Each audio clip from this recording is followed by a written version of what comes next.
Јас сум Блажа Ѓовановска од село Челопек. Да ви ја кажам, гачката,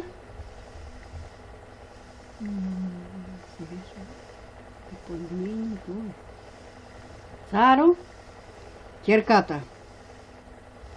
Била многу лична и наредуе царицата на министерите да га унишќа ќерка му и га носа низ Орман, планина. И таа им се моли: аманте, вие министери, остете ме со душа. Ама сака нешто знак од мене. И станале раќете и ги секле. И се молала, плакала, и тие ја однеле надзо раќете и таа се осигурала да не е жива. Останала низ Ормано, кукала, плакала, нашла една пештера, у пештерата се добрала. У пештерата имал еден стар човек, поеднаш насабале јал, по едно нафориче. И се добрала таа, ќе те приберам ќерко, ама дедо, ако можеш да издржиш, ја ова јадам. Насабали на вечер по едно нафориче. Фала дедо што ме прибра, седала.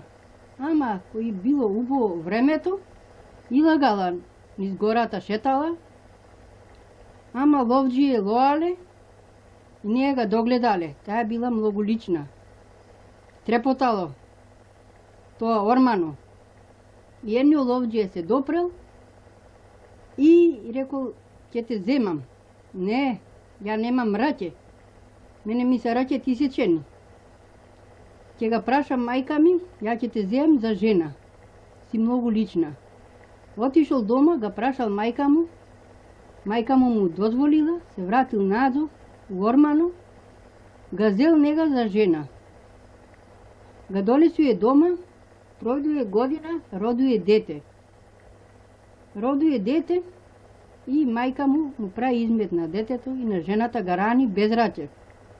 И му се додеало и му вика на сино: хајде да га носиш опе назад у Ормано, откако што се е зел. И тој стануе, га земуе жената и детето, го несуе у Ормано. И го туруе детето на скут, детето плачи, таа плачи, детето плачи, таа плачи. И го земуе таа со зъби, заповон, го носи у пештерата. Дедото се чудел: зашо бре ќерко, кај си досено? А бре дедо, рече, ја младиње, рече, си излажав. Еден ловџија ме зеде, рече, и еве со дете доаѓа.